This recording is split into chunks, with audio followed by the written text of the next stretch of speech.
Maître Moussa Diop. Si on se réunit ici aujourd'hui, c'est pour parler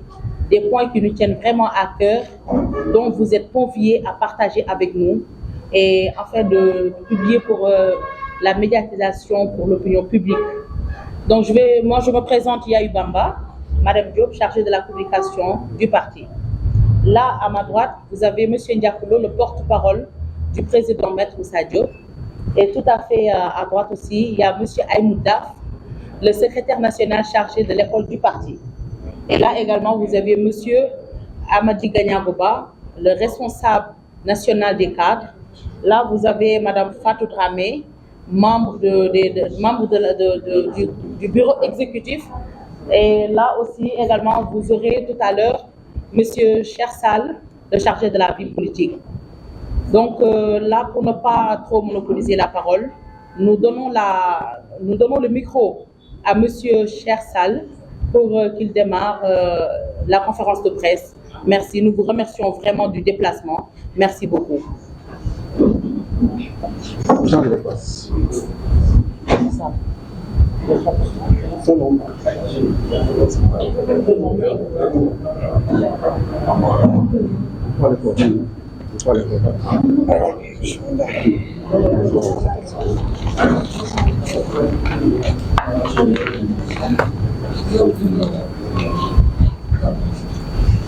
Alors bonsoir à toutes et à tous. Comme l'a dit la secrétaire nationale à la presse et à la communication, je suis chargé de vous lire le texte liminaire de la conférence de presse en français. Et à ma droite, donc, le porte-parole se chargera effectivement donc, de la version Wolof. Et après, on donnera la parole donc, à certains responsables ici présents pour qu'ils puissent effectivement prendre parole et avancer sur certains points. Alors, de prime abord, nous souhaitons la bienvenue à la presse nationale et internationale. Nos remerciements et encouragements vont à l'endroit des vaillants responsables militants et militantes, sympathisants ici présents et ceux qui n'ont pas pu faire le déplacement, mais qui sont de tout cœur avec nous. À tous les Sénégalais épris de justice et de paix, mais aussi à tous les Sénégalais donc, qui sont au niveau de la diaspora. Chers journalistes, chère presse, l'heure est grave. Le mot n'est pas de trop, car les Sénégalais ont le droit à la vérité. C'est un devoir pour nous d'éclairer la lanterne du peuple sénégalais dans son ensemble. C'est pourquoi le bureau exécutif national de Andgor Jotna a jugé nécessaire de convoquer ce point de presse qui s'articule autour de 3 points essentiels. D'abord, la détention arbitraire de notre président, le président Maître Moussa Diop. Deuxièmement, l'invalidation injuste de sa candidature à l'élection présidentielle du 25 février 2024 et naturellement donc, aux perspectives donc, de notre parti par rapport à ces élections donc, présidentielles et aux autres élections à venir. Pour rappel, à la date du 11 décembre 2023, le président Maître Moussa Diop a reçu une convocation de la Sûreté urbaine de Dakar pour présentation immédiate. En bon citoyen et homme de droit, il s'est dirigé au commissariat central avec eux sans appel à la résistance à ses compagnons politiques. Mais, depuis ce jour, notre président a été privé de sa liberté d'aller et de venir à travers une garde à vue, un retour de parquet et un placement sous mandat de dépôt décerné par le juge du deuxième cabinet, le juge M. Mamadou Seck. Depuis 46 jours, jour pour jour, le président Maître Moussa Diop est en détention préventive sans aucune base légale, autre que le désir de Macky Sall et sa façon de vouloir se venger de Maître Moussa Diop, qui l'a empêché de briller une 3e candidature illégale et illégitime. Le bluff judiciaire de vouloir laisser Maître Moussa Diop moisir en prison a été justifié par de simples dénonciations et d'interpellations faites lors de notre conférence de presse à la date du 9 décembre 2023 sur l'affaire dite Diamond Gate. et l'acquisition illégale et clandestine d'armes par la présidence de la République. En lieu et place d'un démenti sérieux et officiel par le gouvernement sénégalais, les services du ministère habilités nous ont servi un torchon de communiqué dont un de leurs passages confirme les propos de notre président affirmant l'existence d'un permis d'exploitation du diamant et un décret qui l'accompagne. Dans une république normale et démocratique, la liberté d'expression doit être protégée, mais dans une république comme la nôtre, où Macky Sall a le droit d'emprisonner qui il veut et quand il le veut,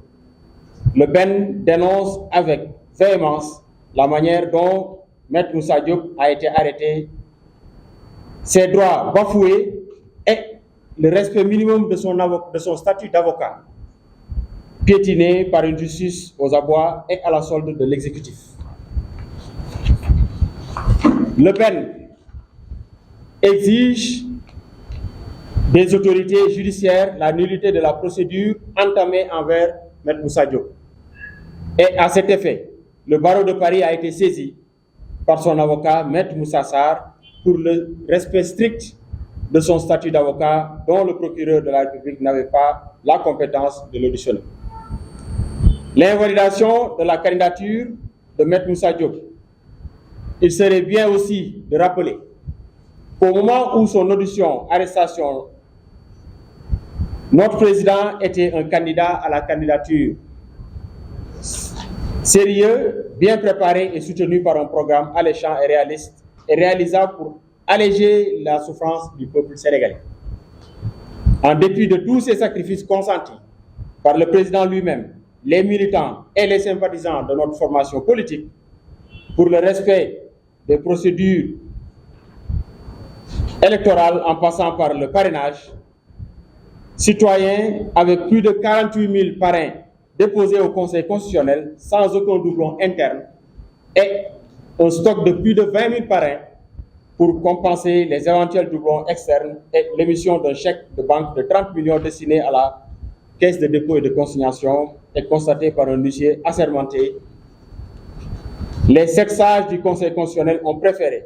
appliquer la loi de la jungle, la loi de Macky Sall, qui n'est rien d'autre qu'éliminer un adversaire politique, ni loi, ni foi. Cette forfaiture abominable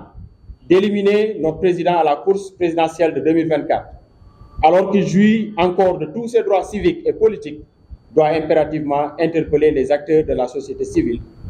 dans leurs différentes composantes, les acteurs politiques ou tout citoyen sénégalais épris de justice et de paix. Sur instruction de Maître Moussa Diop, notre président, des consultations ont été entamées à la base dans les coordinations départementales, communales et dans toutes les cellules du parti pour statuer sur la position politique du parti en prélude de l'élection présidentielle du 25 février 2024. Étant une formation politique de rupture et de dialogue interne, nous comptons remobiliser toutes les coordinations du parti pour une préparation efficace des prochaines joutes électorales après la présidentielle dont Andugor Jotna pourrait jouer un rôle déterminant pour l'intérêt exclusif du peuple sénégalais. Pour la libération immédiate, sans condition de notre président, dans les jours à venir, nous comptons introduire des demandes de manifestation auprès des autorités administratives concernées sur toute l'étendue du territoire national et international, car Maître Moussa Diop reste un détenu politique arbitrairement détenu.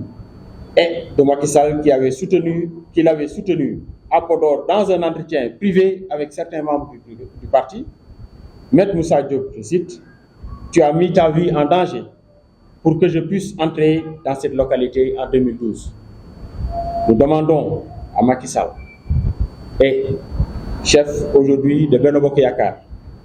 de rafraîchir sa mémoire, car lui, il lui reste peu de temps pour se repentir. Merci pour votre aimable attention, fait à Dakar le 26 janvier 2024. bi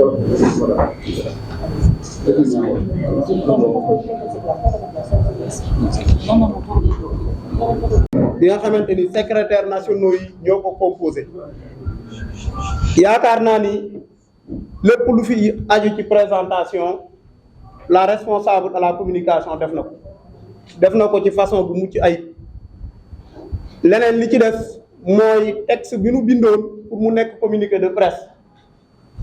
le chargé de la vie politique ñëw na ci de manière explicite maanaam ak manière bu leer li ci def nag mooy ñu jéem koo tënk ci wolof dañuy jàpp ni tey waa ànd gor yi mooy parti boo xamante ni maître Moussa Diop moo ko jiite organam bi nga xamante ni mooy organe bi gën a kawe xam nga parti politique dafa am organe ay organes yu ko composé yenn parti yi dañ naan bureau politique ñun suñ bureau politique mooy bureau exécutif national kon mooy organe bi gën a kawe ci parti loolu nag ay secrétaires nationaux ñoo ko composé ñoo leen invité tey ci benn point de presse bi nag li tax ñu woote ko ñetti pàcc moo tax ñu woote ko bu ci njëkk mooy détention arbitraire du président maître Moussa Diop maanaam jàpp gi nu jàpp le président maître Moussa Diop te teguwul ci yoon dañ ko teg ci parparloo beneen bi ci des mooy maître Moussa Diop ku ne xam na ni candidat la woon mais nekkul candidat rek mais bokkoon na ci candidat yi gënoon a fës ci élection présidentielle bii li waral loolu mooy lépp lu jaadu woon ci ay opération électorale jëm ci wàllu parrainage jëm ci wàllu caution yaakaar naa ni ba ci ànd bor yi taxaw benn parti taxawu ci ba lépp lu ñu ci laajoon def nañ ko ba matal ko loolu moo nekk deuxième point bi nga xamante ni loolu dañ ci sukkandiku pour ñaawlu candidature maître Moussa Diop bi nga xamante ni conseil constitutionnel étudié ko sax daa ñëw rek bàyyi ko mu jàll muy deuxième point bi beneen bi ci des mooy vie politique war na ko léegi mooy lépp lu jëm ci perspective xam nga parti bi buy traversé moment yu difficile maanaam buy traversé jamono yoo xamante ni dañu jàpp ni dafa difficile nit ñi dañ naan yéen lan mooy seen ëllëg mooy futur parti bi sur le plan politique lan la war a doon loolu noonu dinañ ci àddu li ñu njëkk a jàpp muy premier point bi mooy Cheikh Sall wax na ko léegi bu ñu rappelé woo depuis 11 décembre 2023 ci la sûreté urbaine bu Ndakaaru ñëw yëpp maître Moussa Diop jébbal ko benn këyit boobu liñ koy misaale mooy dañ ni këyit bi effet immédiat la maanaam présentation immédiate mooy maître Moussa Diop du ñu ko may muy def dara day ànd ak ñoom ba sûreté urbaine mooy maanaam police centrale noonu la ñu jël fee maître Moussa Diop mais bi ñu defee loolu maître Moussa Diop même buñ ko mayoon ba ginnaaw ëllëg du tax maître Moussa Diop ni ñu ko xamee mu nekk homme de droit mu nekk républicain du musa taxaw ak li ñu jàng lépp di woote pour que compagnon bi ñëw jàppale ko pour que compagnon politique yi ñëw ci résistance wala ñu xeex wala pour loolu du ko musa def parce que xam na Moussa Diop ci responsabilité yi mu am ak esprit républicain bi muy demee ci noonu nag dañu jàpp ni loolu c'est très normal yoon bu la woowee da ngay war wuy ji ci la ànd ak ñoom dem sûreté urbaine malheureusement depuis boobu ba léegi gis nañ ni maître Moussa Diop téye nañ ko fa ci ay garde à vue mu def retour de parquet pendant 48 heures mu def 72 heures procureur bi déglu ko jël placé ko sous mandat de dépôt mooy Mamadou Seck te yaakaar naa ni Sénégalais yi ku ne ràññee na Mamadou Seck ci mandat de dépôt ñu jàppoon ni lu ana doye noonu maanaam lu gën a simple lu gën a yomb lu mel noonu benn citoyen sénégalais benn homme politique benn candidat à la présidentielle taxaw am loo xamante ni wax na ko te je rappelle que bi ñuy def conférence de presse bi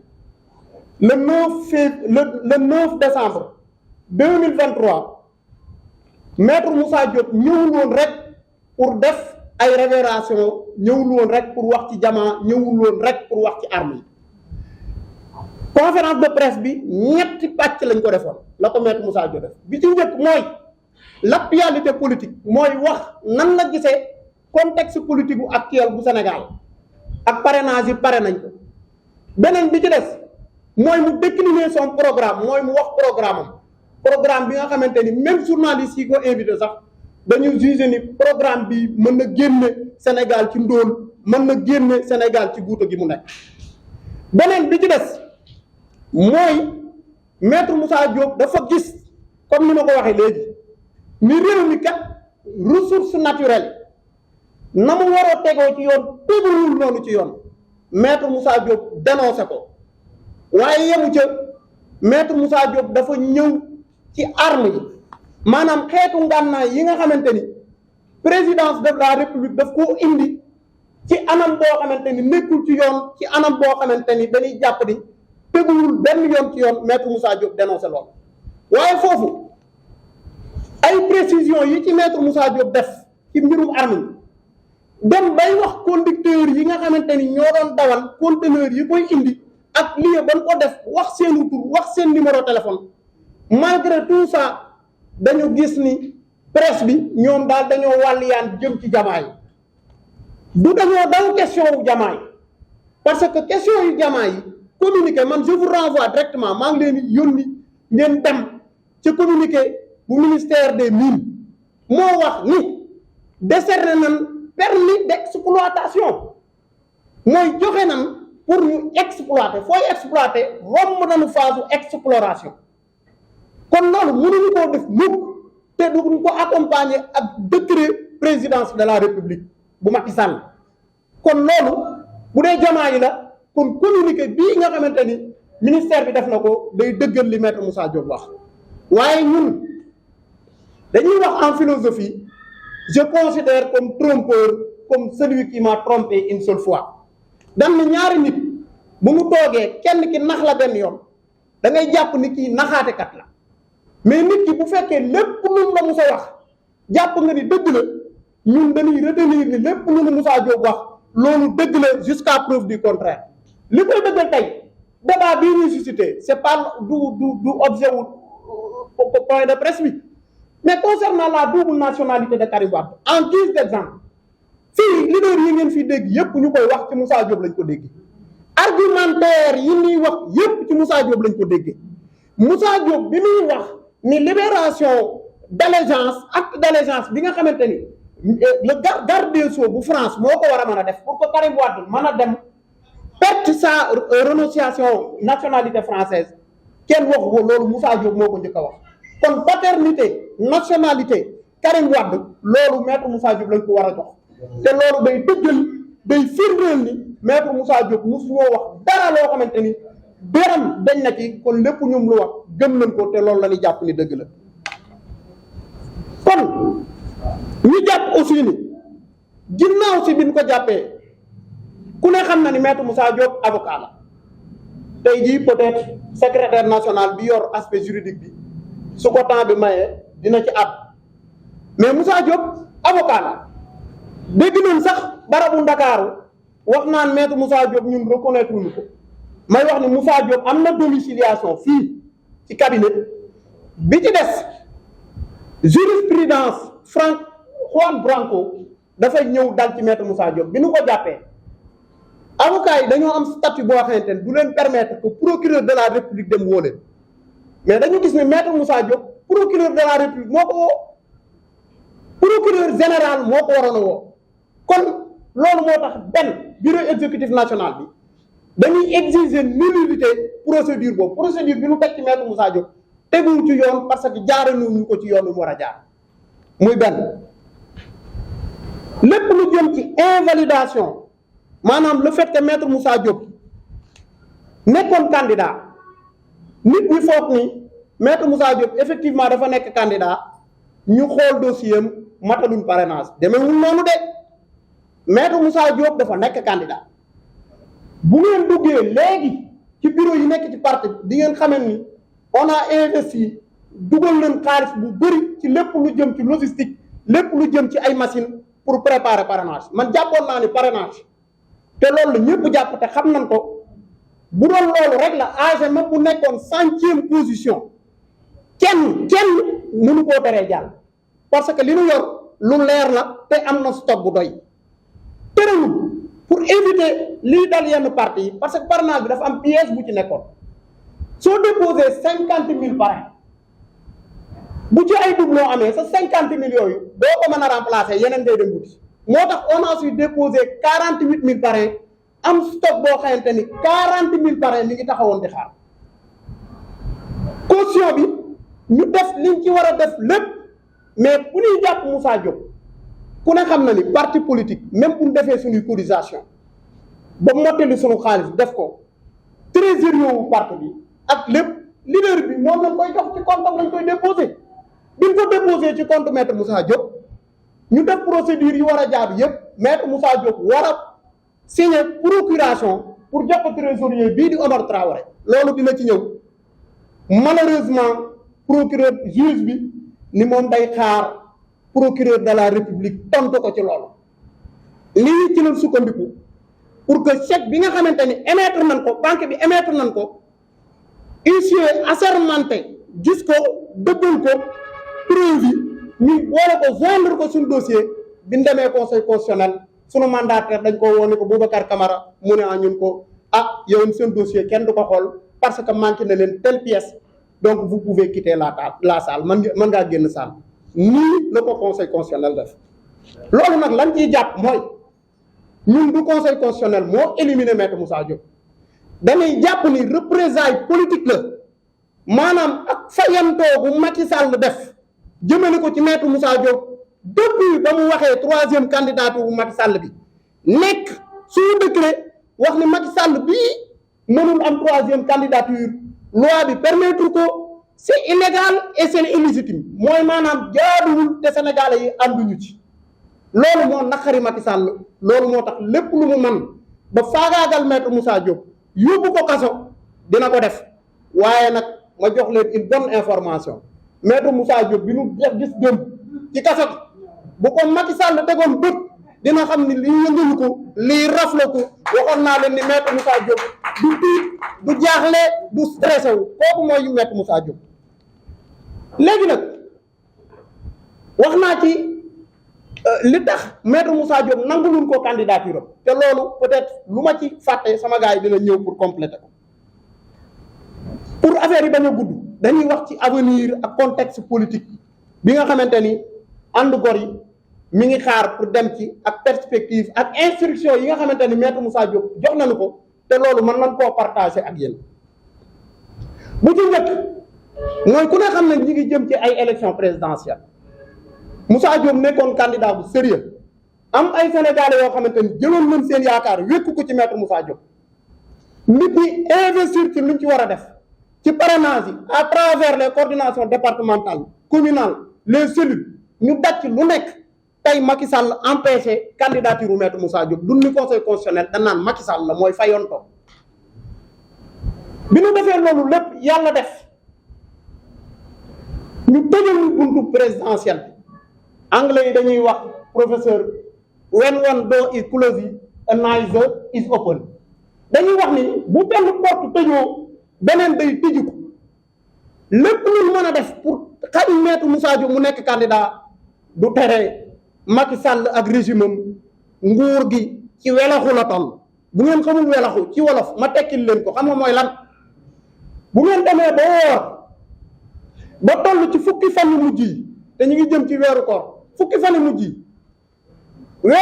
jour boo woor doo ko wooraat moom lan naa woor wàcc loolu mooy welaxu maanaam nguuru Macky Sall gii li ko dese weer wu ñu romb du ñu ca demaat ak régime bi dañuy daanu incha allah te loolu mooy bëgg yëpp def mu maître Moussa Diop te loolu la waa ànd bari bëgg kon donc perspective yi lu leer la position politique bi ñu war a def renvoyé nañ ko Moussa Diop renvoyé na ko à la base ci coordination départementale yi ci coordination di communale yi ci cellule yi ci section yi pour que ñu jàngat étudier nan lañ war a positionné woo ci élection présidentielle yi loolu buñ ko indee ñu yóbbu ko ci Moussa Diop ñu def laboratoire xool position bi muy jël ànd gor yi dina ko jël incha allah muy beneen bi ci des ñu war koo jàpp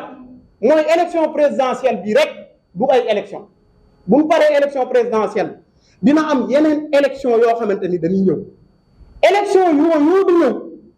ànd gor yi dina remobiliser waat waxtaan ak sympathisants yi waxtaan ak militants yi waxtaan ak responsables yi gën a structurer suñu parti pour que élection yooyu rôle bi mu waroon a jouer ci présidentielle bi directement ce n'est indirectement lañ koy def mais Moussa Diop incha allah dina génn ci kaso bi te dinañ ko jouer incha allah ci élection yee di ñëw. leneen li am solo nag te ma ciy daaneel mooy Macky Sall bu jàppee ni dafay tëj maître Moussa Diop dem toog naan ataayaam ñun ñu toog di ànd gor toog jàpp suñu njàmbur day nax boppam. dans les jours à venir ci fan yii ci kanam fépp foo xamante ni ànd gor yi am na fa base incha allah daanu dugal ay demande yoo xamante ni pour autorisation manifestation la ñuy def dina dugal ay lépp loo xamante ni yoon may nañu ko mooy dugal ci sous préfecture yi dugal ci préfecture yi daanu ko def incha allahu daanu manifester ba réew mi xam ni ñu jàppe Moussa Diop teguñu ko fenn te teguñu ko fenn foo xamante ni te je rappelle am na loo xamante ni dama am chance fekke ko juróom-ñetti nit la woon Podor juróom-ñetti nit Macky Sall moo toog Moussa Diop toog parce que boobu ñoo bokk mouvance présidentielle moom mu ni ko yow Moussa Diop mu ni ko waaw mu ni ko yow da ngaa mettre sa vie en danger pour ma mën a dugg Podor kuy tay la bakkanam pour nga mën a dugg kooku nga yéene ko kaso bu dugal ko ci njabootam donte moom mi ngi nekk à l'aise donte moom mi ngi ci jàmm ñun duñu nekk mukk ci jàmm tant que maître Moussa Diop génnul ci kaso bi te loolu waa AG yëpp taxaw nañ wax loolu rek moo nekkoon point de presse bi maa ngi jégalu ci kàddu yi lépp lu ci dëgg jërë ngeen jëf.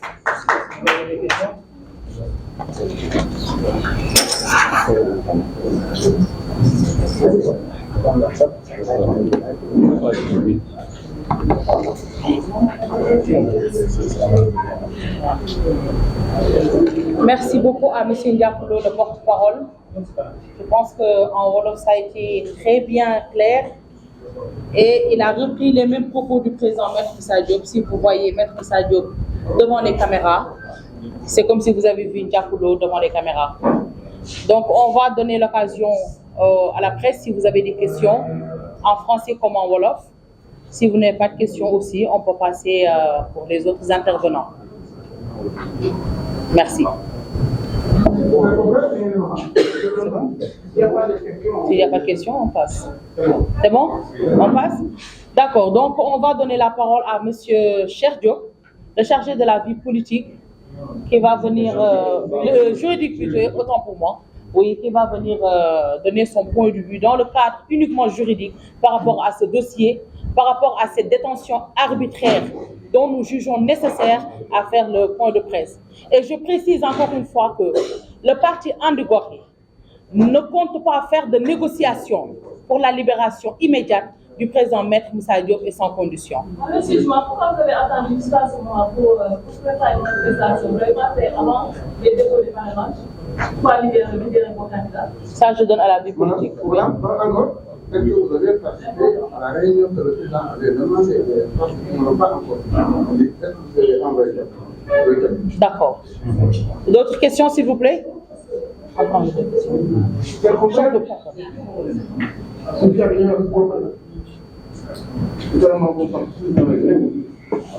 Il n'y a pas d'autres questions? D'accord, on va répondre à toutes vos questions. C'est bon? Il y en a que deux pour le moment. C'est bon?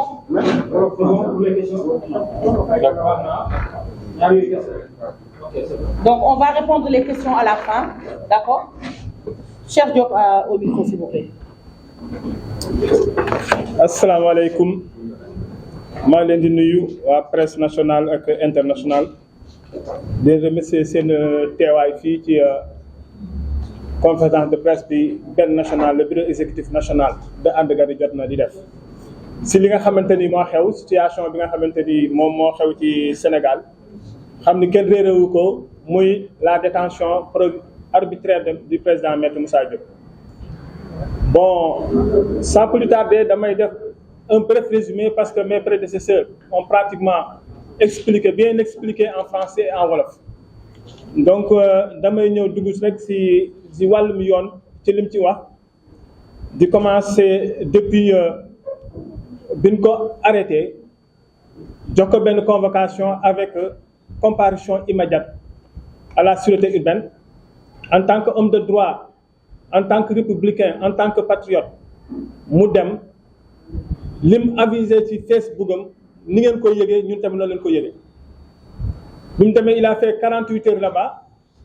Le procureur de la République a prorogé la garde à vue 24 heures après mon retour de parquet boobu mu am mujj ñu jóbbu ko jël dossier bi le procureur jël benn ordonnance transférer le dossier au juge d'instruction deuxième cabinet bi mu demee le juge d'instruction Mamadou Seck du deuxième cabinet a préféré mettre le président Moussa Diop en détention provisoire, ce qui nous paraît un peu bizarre parce que cette décision-là a brisé tous nos espoirs, l'espoir du parti, l'espoir du président, des militants et des sympathisants, parce qu'on aurait bien voulu voir le président Maître Moussa Diop être candidat à l'élection du 25 février 2024. Ça nous paraît bizarre. Pourquoi? Parce que xamoon nañ lu ko jiitu lu bëri yoo nga xamante ni ay hommes politiques def ay révélations aussi graves ou bien plus graves même mais kenn inquiété wu leen kenn defu leen MD mandat de dépôt te loolu ma leen ciy wax dama leen citer benn ba nga xamante ni ci 2023 bi rek am na ba nga xamante ni l'affaire Hadjibou Soumaré le premier ministre Hadjibou Soumaré loolu yéen ñëpp fàttaliwul ko ci début 2023 bi la amee te bi mu amee dafa defoon ay révélations yu graves sur la première institution du pays, le président de la République. Ces révélations-là, procureur bi mu autosaisir daf ko jël transfert le dossier bi au doyen des juges. Le doyen des juges ñëw déglu ko daal ko def sous contrôle judiciaire bàyyi ko mu dem. Pourquoi? Je me demande pourquoi loolu am deux poids deux mesures en tant que deux hommes politiques ku nekk def nga ay révélations ñu bàyyi kii mu dem ñu bàyyi kii mu ñu yóbbu kii mandat de dépôt te or en droit surtout en matière pénale bi nga xamante ne moom lañ ko téye la liberté est la règle mais la détention est l'exception te cette liberté-là est prévue par l'article 7 de la Constitution du Sénégal qui dit que chaque Sénégalais a sa liberté individuelle est libre de se déplacer. La Constitution garantit également à chaque Sénégalais la sécurité. Mais nous avons vu que les libertés individuelles sont très menacées au Sénégal par des faits politiques ou bien par des faits politico-politiciens. Parce que li nga xamante ni moom la yoon wax mandat de dépôt dafa nekk Sénégal loo nga xamante ni c'est devenu systématique alors que en droit ça ne devait pas se faire ñëpp xam na ni les compteurs yu jàpp rek li ñuy jàpp moom dañuy jóg mandat de dépôt. Or le procureur de la République et le magistrat instructeur, la loi leur a donné à bord d'autres moyens pour le respect des libertés, de ces libertés individuelles-là. Mais à chaque fois, sur 10 candidats, ils l'utilisent pour un ou bien pour deux. Ce sont des modes alternatifs dont on peut citer la liberté provisoire. On peut citer également le contrôle judiciaire. On peut également un fait nouveau, c'est-à-dire le bracelet électronique. lépp dañ koo teg mi arsenal boo nga xamante ni c'est des modes alternatifs pour bañ a déposer kenn en détention provisoire mais n'empêche lépp ci moom bu ñëwee li muy njëkk a xalaat l'exception la jël érigé ko en règle et la règle en exception, ce qui intrigue tout le monde. loolu moo tax ñu ni loolu jaaxal nañu beneen bi tamit muy jaaxal ni mooy Maître Moussa Diop dafa nekk avocat au barreau de Paris te avocat dafa am loo nga xamante ni moo koy régir le statut d'avocat. ñu arrêté ko sur une procédure vicieuse. La procédure est vicieuse et je vous dirai pourquoi la procédure est vicieuse. parce que sur l'accord de réciprocité entre les deux barreaux, le barreau de Paris et le barreau de Dakar, ñoom dañu wax ni bépp avocat boo nga xamante ni France nga nekk wala nga nekk Sénégal waruñoo mën a inquiéter waruñu la arrêter waruñu la mettre en détention en France ou bien au Sénégal ndax accord boobu. ñu gis ni ñoom ñu tëral ci accord boobu ni bépp avocat boo nga xamante ni nekk nga ci ñaari pays yooyu def loo nga xamante ni yoon daf la war a déglu ci laaj la ci li nga def dañu war a procureur dafa war a saisir le procureur général moom amul droit autosaisir directement ñëw di la téye c'est le procureur général bi nga xamante ni soit mu autosaisir wala sur instruction du procureur de la République mu autosaisir da wax procureur général boobu saisir le bâtonnier du rattachement de l'avocat poursuivi pour ñu mën ko arrêter mais si cas bi demewul noonu le procureur de la République moo autosaisir dem jël ko déglu ko ba pare jébbal ko le juge instructeur du deuxième cabinet le juge instructeur def ko mandat de dépôt. Or donc cette procédure-là est vicieuse. Donc nous déclarons la procédure par laquelle le président Maître Moussa Diop est arrêté est nulle et de non avenue. Une procédure vicieuse. Et sur ce point-là, nous interpellons le barreau du Sénégal et le barreau de la France. Pour ñu ñëw xool problème bi nga xamante ni mën na leen a daal c'est les confrères avocats xam ni mën na daal jëmul benn avocat ñu ñëw taxaw ci ñu leur lançons un appel pour que ñu ñëw ci situation Maître Moussa Diop bi nga xamante ni dañ ko arrêté arbitrairement mis en détention provisoire arbitrairement ci la nga xamante ni procédure dafa vicieuse alors que en droit si la procédure est vicieuse on n'entre même pas dans le fond tu es libre dañ lay bàyyi nga dem loolu soulevé nañ ko mais n'empêche que ñoom ñu continuer fi mu téye bàyyi ci loolu beneen bi ci may at bi ci troisième point bi mooy par rapport ak au dossier de candidature du président Maître Moussa Diop. Lorsque la candidature le dossier est rejeté ñun def nañu introduire nañu benn réclamation boo xam te ni c'est très motivé en droit avec des jurisprudences illustrées parce que dañ ko rejeté pour manquement d'une pièce à savoir l'attestation de la caisse des dépôts et consignations. Or le Conseil constitutionnel en 1998 le 15 avril 1998 sur l'affaire Insa Sangaré que vous connaissez bien. Conseil constitutionnel dafa déclaré woon recevable une liste de candidatures aux élections législatives de 1998 au motif que l'absence du récépissé du trésorier général dans son dossier de candidature était imputable à l'administration sénégalaise. Pourvu que l'administration sénégalaise ñoo doon mëne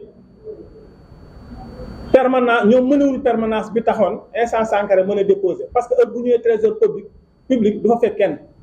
ñu ko dawloo di ko dawloo ba temps bi jeex bi heure bi jeexee ñu ni ko da nga forclos ndax jotoo koo am conseil constitutionnel wax lool daal ni kii au moment du dépôt avant heure bi di jeex ñëw na présenté wu na am na xaalisam indi na ko mais fekku fa kenn loolu nag du ma ko jàppee comme sa faute dama koy jàppee comme faute de l'administration. En l'espèce l'affaire Maître Moussa Diop bi ñu ko arrêté def na procuration yóbbu na xaalisam ñu jëm ci banque bi domiciliation mu war a signer chèque ñëpp xam na ni banque signature la xam te suñ ko téyee ñu ni ko yow empreinte nga mën a jël on est d'accord toute personne détenue son empreinte rek la ñuy jël d'accord nañ ci loolu mais loolu bi mu ko defee ñu xam ni loolu c'est indépendamment de la volonté du président Maître Moussa Diop mu def loolu ñu yóbbu ko ba ci xaas ba ñëw ñu bañal ñu ko lool bañal ñu ko ba ñu forclos ceci ñu constaté ko par voie d'huissier joindre ko ci dossier bi déposé ko lu tax ñu constaté ko par voie d'huissier mooy deuxième jurisprudence toute récente du 14 décembre 2023 bii passé 14 décembre 2023 bii passé sur l'affaire du groupe parlementaire de Yewwi Askan Wi. Parce que une fois que ñu woote benn projet de loi à l'Assemblée nationale le groupe parlementaire de Yewwi Askan Wi notamment à son présidence Birame Souleye Diop dafa demandé woon à ce que ñu jox ko projet de loi boobu bu ñu ko demandé da nga koo bañal bi ñu ko bañalee mu daam dem refus parce que loi moo ko wan refus boobu mu dem constaté ko par exploit d'huissier bi mu demee déposé ko bu ñu ko déposé def recours yóbbu ko conseil constitutionnel parce que c'est anticonstitutionnel le conseil constitutionnel ni ko exploit d'huissier bi nga def constaté refus bi da ngeen cee juum parce que nan ngeen ci juumee mooy ki ngeen saisir à savoir madame Daba Wañaan nekkul ni woon kooku ngeen waroon a saisir parce que kooku yoonam nekkul ci ay projet de loi vous devez saisir le national kon bu ngeen defee seen constat d'huissier bii ñëw xam ni ki ngeen war a jox moom ngeen saisir bu leen ko joxulee kon booba le procès verbal peut remplacer en bonne et due forme un document administratif manquant dans la constitution d'un dossier. loolu lañ def ñu jël huissier bi dem ba tribunal jàkkaarloo le juge d'instruction bi nga xamante ni moom lañ jox juge d'instruction bi wax ko lépp li mu demee mu tourné demaat ca banque ba directeur banque bi wax ko lépp li mu demee génne ko wan ko chèque donc muy les deux personnes habilitées à saisir pour que ñu indi la véracité des choses ñu joindre ko ci loolu PV bi bu ñu ko joindre ñu dem le conseil constitutionnel a encore rejeté le dossier ce qui est encore très grave ñu dem si suñu décision boobu si suñu recours boobu suñu réclamation boobu saisir nañ sax une troisième jurisprudence en faisant un peu du droit comparé notamment en 1998 également la cour constitutionnelle du Bénin parce que Bénin ñoom cour constitutionnelle la am bu dee Sénégal ñu wax conseil constitutionnel différence bi foofu mooy conseil il donne des avis le conseil constitutionnel décision yi mais bu dee cour bi ces décisions s'appliquent du nekk avis léegi cour constitutionnelle boobu dafa amoon ba nga xamante ni benn opposant en Bénin en 1998 si seen élection yi moom mu dem déposer pièce bi manqué parce que pièce boobu manqué moom dafa fekk ñu téye ko en détention mu ni le candidat était dans l'impossibilité de fournir les documents demandés parce que il était en détention donc nous têter sa détention il aurait à temps réel fait toutes ces procédures là toutes ces diligences mu déclarer la candidature recevable parce que le candidat c'était indépendant de sa volonté ma illustré ko encore ci suñu réclamation au niveau du conseil constitutionnel mais malheureusement ils n'ont pas voulu nous donner une suite favorable à notre réclamation ñu rejeté ko pour vous dire que même en droit on a tout montré on a tout étayé dans nos propositions mais ils continuent à rejeter notre dossier. Or la situation de Maître Moussa Diop présentement il recouvre tous ses droits civiques et tous ses droits politiques donc ñoom dama xamul ci ban motif lañ ko mën a xamee parce que kenn jugé ko kenn waxal di ko li mu wax def na comme li mu wax noonu la wala du noonu li mu def am na li mu wax am na wala amul donc ci loolu droit daa am nu mu ko tuddee mooy nit bu waxee dara tant que jugé gul la tu bénéficies de la présomption d'innocence et cette présomption d'innocence est consacrée par l'article 19 de la Constitution du Sénégal. Et ailleurs am na lu fi jiitu conseil la constitution sénégalaise notamment dans son préambule am na lu ko fi jiitu deux instruments juridiques yoo nga xamante ni yëpp day appliqué wu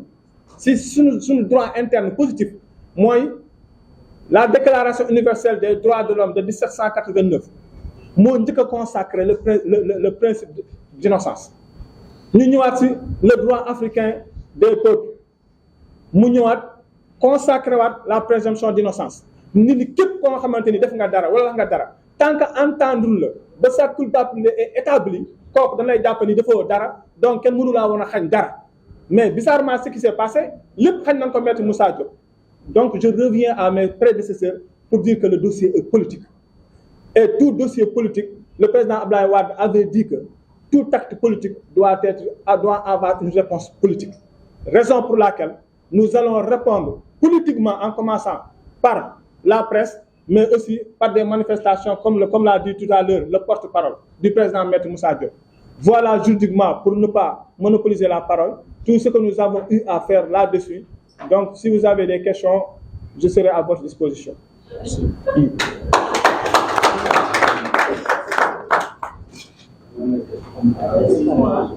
Est-ce que vous parlez de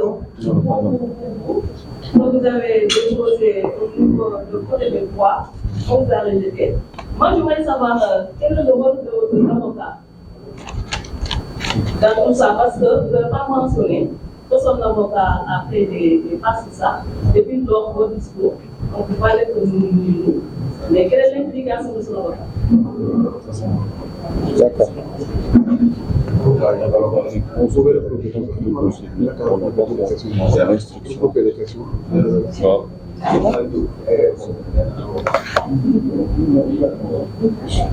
C'est bon. Merci, il n'y a pas d'autres questions, c'est bon?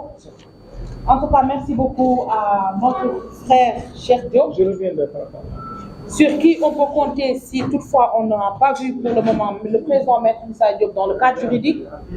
Je pense que tout a été clair sur le plan juridique. Moi, j'en résume tout simplement que nous sommes dans un État. Nous sommes face à un régime qui ne respecte pas les droits humains, qui ne respecte pas les lois tant qu'ils ne sont pas à sa faveur. Donc là, je pense qu'on ne va pas trop vous retenir. Dañuy joxaat kàddu yi rek ñi nga xam ne y a le responsable des cadres, le responsable des femmes ak le mandataire bi nga xamante ni moom moo fi Omar Traoré mi fi représenté le mandataire Boubacar Camara ici absent mu gën a dugg tuuti ci fond mais ñu xaw ko limiter tuuti rek répondre aux questions pour ne pas trop vous prendre du moment que nous sommes en week-end. Merci beaucoup. Omar Traoré, s'il vous plaît.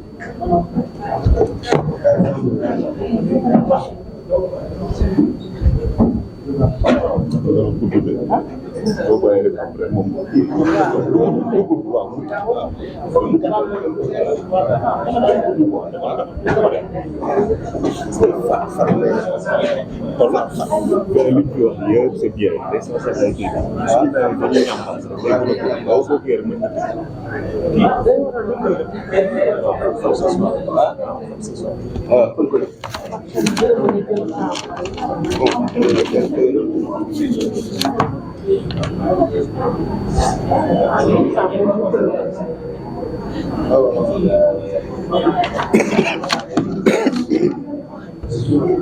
Asalaamaaleykum mbokk yi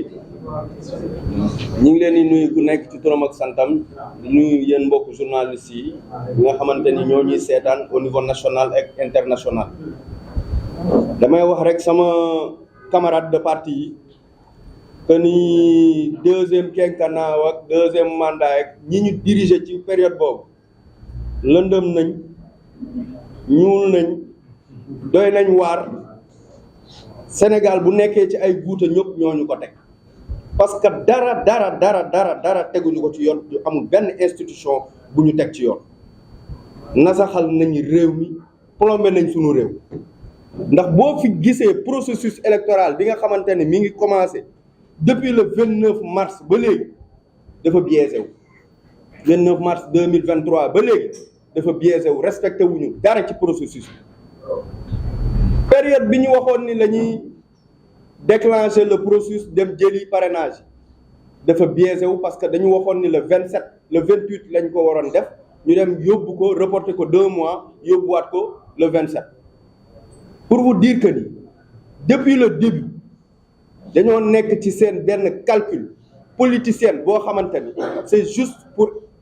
écarter des acteurs politiques yoo xamante ni pas des politiciens ñoo xamante ni mën nañ diriger réew mi ku dugg ci permanence bi gis fi affiche yi nga xamante ni ngeen fi gis du ay affiche yoo xamante ni ay photo la rek ak ay image ay programme la. Le président Maître Moussa Diop mi nga xamante ni dañ ko détenir arbitrairement fële ca Rebeuss ci chambre 42 dafa établir programme am. Le président Macky Sall en 2011 xam na ni le président Moussa Diop bi mu ko déggee ci benn émission ci Mamadou Ibra Kane grand jury dafa wax benn programme ba mu ko déggee dafa tiit daw seetali leen moom fu mu nekk ku nekk car gauche car droite daw jëli ko pare indi ko nga ko ñëwal ñu ànd ñu liggéey. Aujourd'hui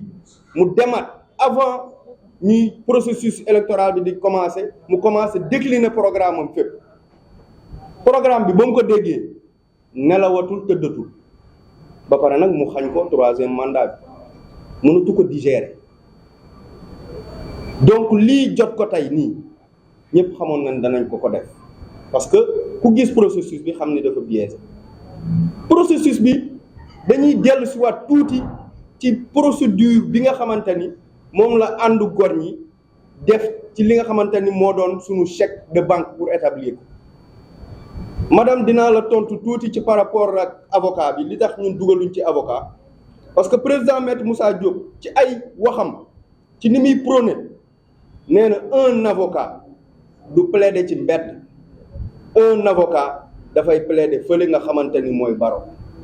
Donc on a jugé nécessaire nous en tant qu'acteurs politiques de faire lépp li nga xamante ne ay démarches politiques la ñu ñoo koy defal suñu bopp. Ndeem suñu ay avocats nag dinañ leen déglu ñu wax bu génn jotee nag c'est nous ñun ñooy taxaw devant vous pour wax leen pour répondre à votre question madame. Que maître Moussa Diop li muy prôné ak ñun li ñuy prôné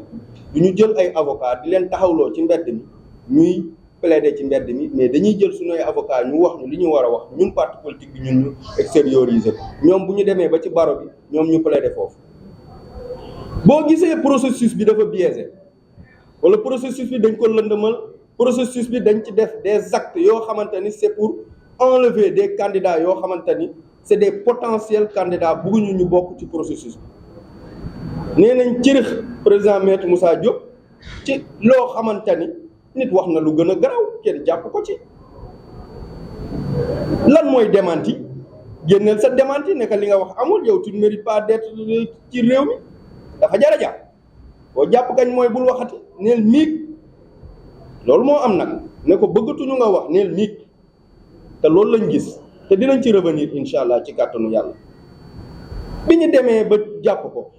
man personnellement il m'a appelé pour ma ñëw ba ma demee di ko seeti mu ne ma déclencher le processus dem defari dépôt chèque de banque bi. processus bi ñu ko déclenché da ngay dem ci banque bi nga xamante ni moom la domicilié wu ñun bañ na ba fii bi mu fiy def conférence de presse dañu lancé benn collecte de fonds boobu di féliciter de passage les militants les sympathisants yi nga xamante ni jàpp nañ ci envoyé nañ ñu seen xaalis ñu dajale ko ak li ñu doon cotiser en interne chaque fin du mois jël ko def ko suñu compte fële ci BND compte bi maître Moussa Diop moo ko moom. bi ñu amee suñu xaalis ñu dem dajale pour dem récupérer booy def chèque de banque parce que du chèque ordinaire chèque bi dañ koy verrouiller CDC moo ci mën a am accès da koy contrôler ci durée wu 48 heures Moussa Diop dafay établir benn formulaire dafay damaa bëgg ngeen defal ma chèque de banque adressé ma ko ñu dem ñoom ñu may ñu autorisation mu signer demande boobu parce que formulaire la bi ñu demee déposer ko foofu ñoom ñu déclenché ko ñoom établir le chèque le 18 pour wan leen ni ñoom ñoo bëggul Moussa Diop candidature am ñu valider ko ñu déposer ko le 18 ñu may ko mu signer les informations ñëpp xam nañ ni foofu bu fa naan cuux suba fële lay def cuux guddi gi moom dinañ jot information yi ñu war a jot ci li xew foofu yëpp. bi ñu defee loolu le lendemain le 19 banque bi woo ma ne ma monsieur Traoré chèque bi pare na mën ngeen ko ñëw indi procuration pour récupérer ko ci saa suñu bind benn procuration le 19 dem dugal ko Rebeuss defuñu ci lenn sama prédécesseurs yi wax nañ ko def ci apposé uniquement empreinte te pourtant yeneen dossiers yëpp signé nañ ko. xam nga lan lañ bind ci procuration bi pour nit ñi xam parce que y a des gens qui disent que ni dañoo bëgg retirer xaalis bi nekk dans ces comptes pour denc ko rawale wuñu on a été précis ci procuration bi dañ ne procuration bi président Moussa Diop dafa ne man mi am compte sangam jox naa autorisation Oumar Traoré mi am carte d'identité sangam dëkk sangam pour mu dem ci BND récupérer ma uniquement on a précisé les mots chèque de banque bi joxal ma ko le mandataire Boubacar Camara pour mu dem déposer ma sama caution fële ca BND ñu bañal ñu ko président maître Moussa Diop bind benn lettre adressé ko le juge d'instruction bi ñu ñëwee mun nañu bind naa lettre bi dem topp leen surtout bi ngeen xool bi ñu demee ci juge d'instruction mun na noo lettre bi ak seegu nous a reçu nañu lettre bi ak seegu on a fait nos enquêtes investigation delluwaat ñu nañu lettre bi dañ fi ñëw à 2 fois fekk ñu ko foofu juge d'instruction bi pour wan leen ni juge d'instruction foofu mooy bureau dafay toog di liggéey mais 2 fois de reprise ñuy ñëw toog fa suba ngoon ñu ne ñoom ñëw nañ fekk ñu ko fa bon ñu wax leen ñëw leen dimbali indil ñu ko biñ ñu ko dugalee la lettre ci cabinet juge deuxième cabinet juge d'instruction bi ñu fëggaat buntu bi ci saasi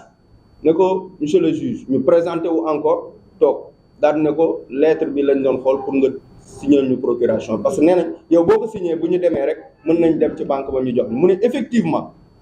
mais il faut que man ma informer sama hiérarchie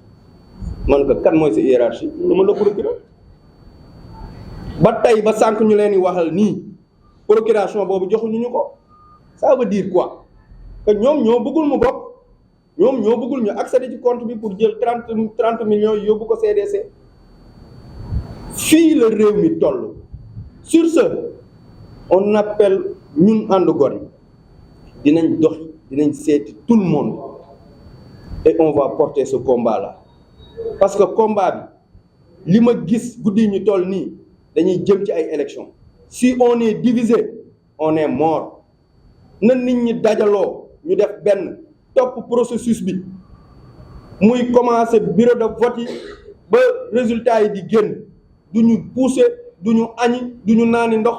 toppatoo lijjanti leen ba mu ne kalaj pour bañ a guddal que président maître Moussa Diop détenu politique la ñu ngi dégg naan du détenu politique amul Sénégal détenu politique la mu leer nañ ñun loolu lañ jàpp te moom lañ gëm bi muy taxaw fii di wax waxul pour boppam dafa wax pour Sénégal te ba mu toogee ba léegi nee na kenn musu koo vaar ici au Sénégal te ku ñu musul vaar nag Sénégal ci nitu dëgg la kenn xameewu ko wax lu dul dëgg ñun loolu la ñu want loolu lañ gis te loolu la ñuy jàpp jusqu'à preuve du contraire suñu bëggee nag balaa nguur gi di jeex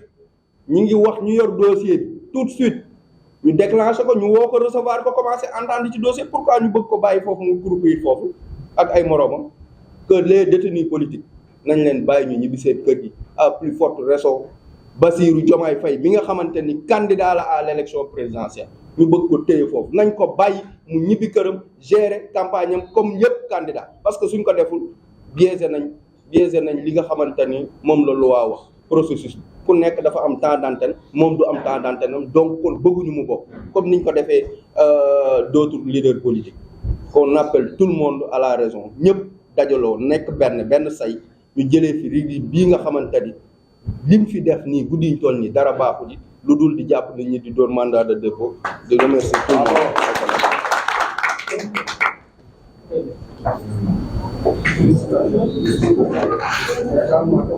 Merci beaucoup à Monsieur Omar Traoré, le chargé des finances. Si ce régime, il n'y a que l'aspect diamantaire qui les intéresse, dañuy wax ne kon le diamant existe au Sénégal aujourd'hui ou n'existera à jamais. Donc sur ce, dañuy bàyyi doyen Cheikh Sall kon mu tontu les deux questions parce que je pense que la troisième a été répondue par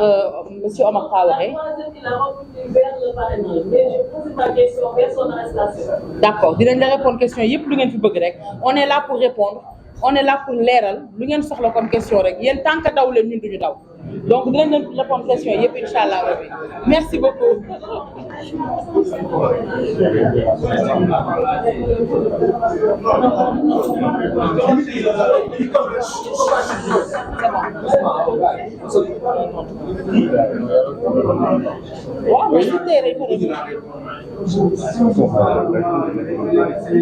Oui, allez-y.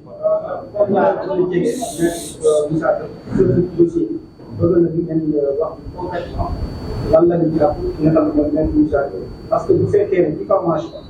diffamation dina bokk bu fekkee ne tam li nga xam ne moom mooy révélation la ci li nga xam ne moom mooy jamono gis nañu ba tey am na ay vidéo yi nga xam ne ñu am jamono déjà fekkee ni article 80 la tax ñu leeral askan bi pour ñu mën a tax. C'est ça. bu fekkee ñaari kii yi moo wax am na ñi nga xam ne ñaari bi wala ñetti bi ñu ngi am problème. des années sax taxul ko ci seen suuf. ci wàllum diffamation. Inch'Allah, merci.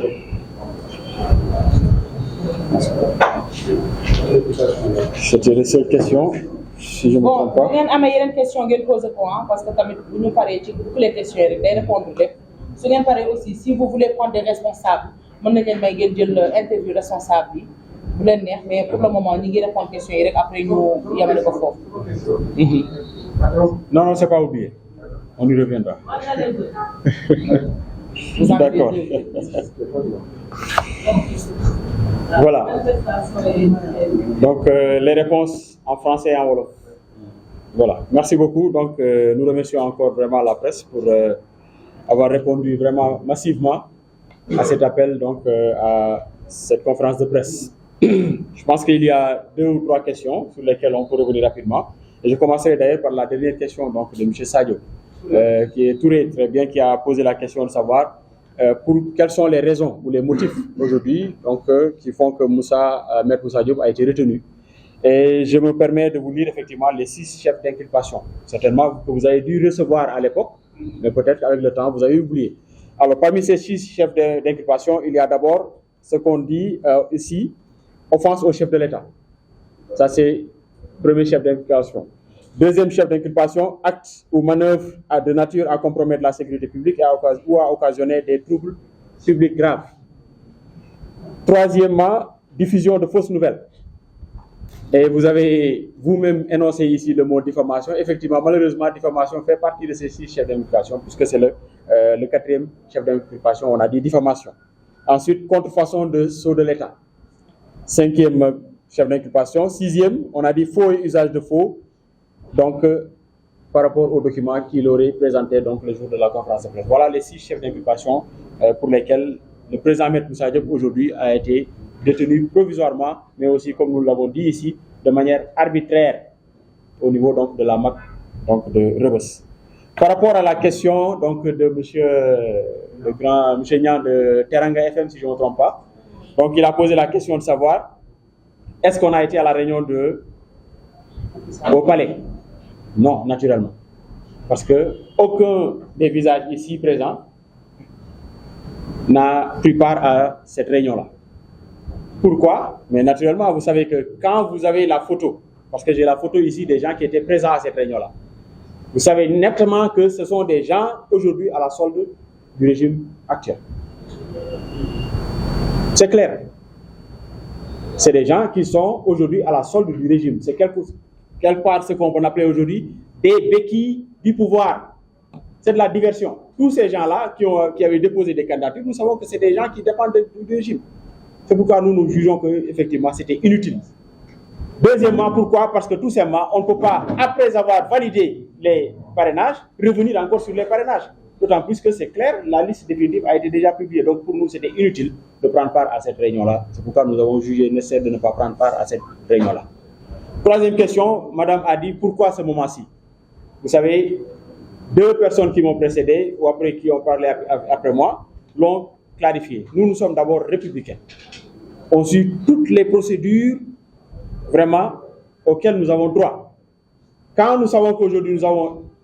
épuisé toutes ces procédures-là, mais naturellement, politiquement aussi, il va falloir qu'on puisse mener la bataille. C'est pourquoi aujourd'hui, avant de mener cette bataille-là, nous avons convié aujourd'hui pour vous informer, et en profiter pour informer l'opinion aussi, que nous sommes prêts aujourd'hui à mener la bataille pour la libération immédiate et sans condition du président Maître Moussa Diop, qui est tout simplement aujourd'hui un détenu politique et un otage politique de Macky Sall. Ça c'est clair, les gens l'ont dit parce qu'ils savent qu'effectivement, naturellement, que Maître Moussa Diop était un candidat sérieux. Ce n'était pas n'importe quel candidat, ils le savent, parce qu'il avait un programme, il l'a dit. Donc ici, bien ficelé, sur lequel nous avons travaillé pendant de longs mois et que nous avons présenté aux Sénégalais ici le jour du 9 décembre 2023. Et les Sénégalais aujourd'hui ont apprécié ce programme-là. Et en dehors de ça, mais naturellement, vous savez que le président Maître Moussa Diop, avec tout le travail qu'il a eu à faire au niveau de Dakar Dem Dikk, mais les Sénégalais savent qui est Maître Moussa Diop, effectivement, et pour cette raison-là ou ces raisons-là, ils ont confiance à sa candidature. C'est pourquoi aujourd'hui aussi, le régime en place a compris cela, mais naturellement, c'est dit, il faut tout faire pour lui barrer la route, pour qu'il ne soit pas candidat, parce qu'ils savent qu'il aurait suffi qu'il soit candidat, mais naturellement qu'aujourd'hui, il pouvait être le président, le 5e président de la République du Sénégal. Alors, ci wolof, li nga xam ne mooy lii monsieur Sadio laajte fii par rapport ak lan moo tax ñu téye. Donc pour l'avocat, je pense que il reviendra là-dessus, le chargé des affaires juridiques, donc il reviendra là-dessus. Donc li nga xam ne mooy mbirum lii tax tey ñu jàpp Maître Moussa Diop fee ca Rebeuss mooy li ma lim sànq ci français ay yoo xamante ne mbirum diffamation lañ ko wax ay faux usage de faux acte ou manœuvre etc. À compromettre, offense au chef de l'État, le fameux article 80 dont vous parlez tantôt. Voilà yii mooy yi nga xamante ne tey dugal nañ ko tey ci dossier muy dossier bi nga xam ne mu ngi foofu. lii nga xam ne mooy li ci topp ci wàllu lan moo tax ñun teeweewuñu lii nga xam ne mooy pour man farce boobu ñu woote woon fële loolu du pour ñun du réunion parce que réunion la boo xam ne amul benn objet ndax lii tax amul objet mooy ñi fa nekk demoon keroog di wuyu ji ki nga xam ne mooy Macky Sall mais dara yóbbu leen fa lu dul ay nit la ñoo xamante ne ñoom ak Macky Sall ñoo bokk seen mbir ndax boo jëlee ci liste ba ñi fa nekkoon keroog ay membre APR lañu ba woo jamono yi wax ak yéen donc ñoo ñoo newoon ay soi-disant candidats lañu te ñëpp xam ne duñu ay candidats donc maquillage lañ doon def rek pour nax sénégalais yi pour divertir les sénégalais parce que ñu xam ngeen ni nguur xam na ni bu ñu dem élection la meilleure façon effectivement de divertir les électeurs mooy nga andi la pluralité des candidatures au niveau de l'opposition ñoom xam nañ ko looloo tax ñu mais ñooñu ñëpp ñu doon ay candidats fan yàlla def aussi sénégalais aussi dofuñu li nga xam ne dofuñu mooy bi waxtu parrainage jotee parrainé wuñu leen ndax koo xam ne dañu demandé 44000 nga ñëw andi 5000 parrains yu valide ça veut dire que sénégalais xam nañ ni yow waroo mën a jiite réew mi waroo sax mën a jiite quartier bay jiite réew mi moo tax ñooñu noonu bi ñu nee ñoom dañuy dem seeti ki nga xam ne mooy le président pour mu dellu si waat ci mbir mi dégg nga lu mu leen fa tontu tamit loolu mooy wane ni ñun loolu tax ñu ne ñun jarul ñu fay dem di ko teewee ndax pour ñun loolu vraiment ay jéem a nax sénégalais la te ñun bokkuñu ci loo xam ne luy nax sénégalais la ndax ko xam Maître Moussa Diop ko xam le président Maître Moussa Diop xam ko ci mbirum dëgg ñun fu dëgg nekk la ñuy féete lii nga xam ne mooy intérêt sénégalais ñun foofu la ñuy féete leneen loo xam ne yëfu caaxaan la ñun duñ ci bokk lépp luy manigance suñu yoon newu ci looloo tax keroog boobu ñun réunion boobu tamit teewewuñu ko te leneen li mooy bu fekkee conseil constitutionnel joxe na déjà liste définitive lan mooy njëriñu ngay demaat encore naan da ngay demander pour ñu reprendre nous encore parrainage yi ça veut dire que yow yaa ngi peut-être demander à ce que ñu reporter des élections te loolu ñëpp xam nañu loolu mënu fi am donc loolu moo tax ñun teewewuñu boobu réunion donc loolu mooy yi nga xamante ne maintenant li nga xam ne nag soxna si wax na ko lan moo tax waxtu bi ñun ku xam Maître Moussa Diop xam le président Maître Moussa Diop xam ñi mu àndal xam ñu ci ay nitu dëgg ak nitu yoon li nga xam ne moo war a am loolu la ñuy def topp ko ba mu sës li ñu waroon def yëpp ci wàllu procédure ci mbirum processus électoral bi def nañ ko bu ñu ko waree def bi nga xam ne aussi gis nañ ni ñu ngi jéem a gàllankoor candidature liñ ci waroon def le responsable chargé des affaires juridiques wax na ko sànq def nañ ko ci juridiquement aussi teg ko ci yoon mais biñu demee ba xam ne nag léegi lan moo ci des mooy politique ñu ne balaa ñuy sóobu nag dañuy woo presse bi informer presse bi profité waale informer l'opinion nationale et internationale wax leen ni lii moo tax ñu téye Maître Moussa Diop donc fële ca Rebeuss waaye ñu nit tey jii ni à partir de tey dogu nañu pour li nga xam ne mooy libération sans condition de cet otage politique qu'on appelle le président Maître Moussa Diop loolu moo ñu tax a jóg loolu tax ñu def ko ci waxtu bi ndax la ñuy wax ni toute chose à son temps donc tey pour ñun nag c'est le temps de effectivement mener cette bataille politique et nous allons la mener effectivement avec tous les Sénégalais et toutes les Sénégalaises épris de justice et de paix loolu mooy li nga xam ne bëggoon naa ko andi vraiment ci ay tontu jërëjëf. Merci.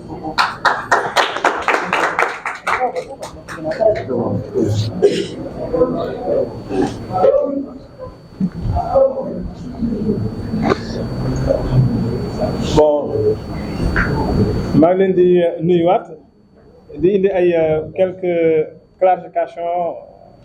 comme réponse par rapport à la question posée par la journaliste de Maya Nia Microactu pour le rôle de l'avocat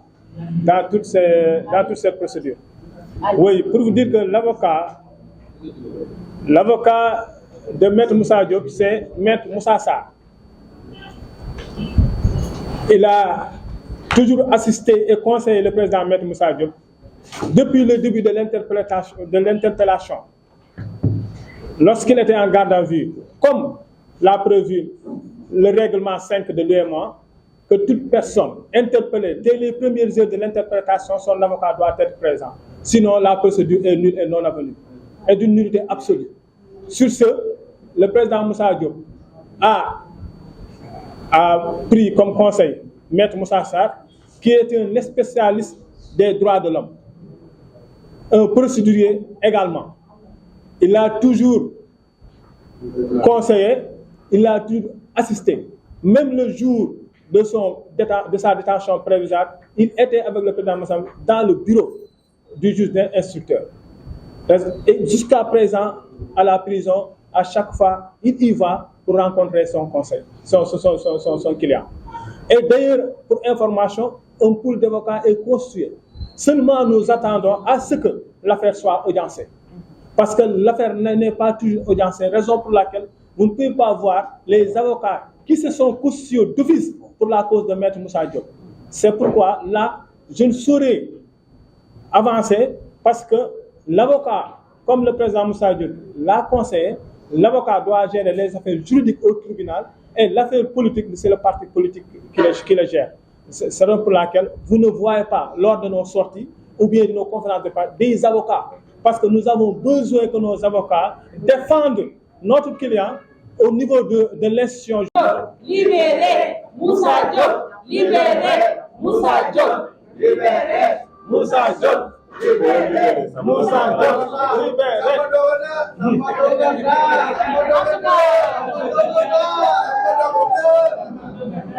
En tout cas, vraiment, merci beaucoup. Merci à toute la presse. Merci vraiment d'avoir répondu à cet appel.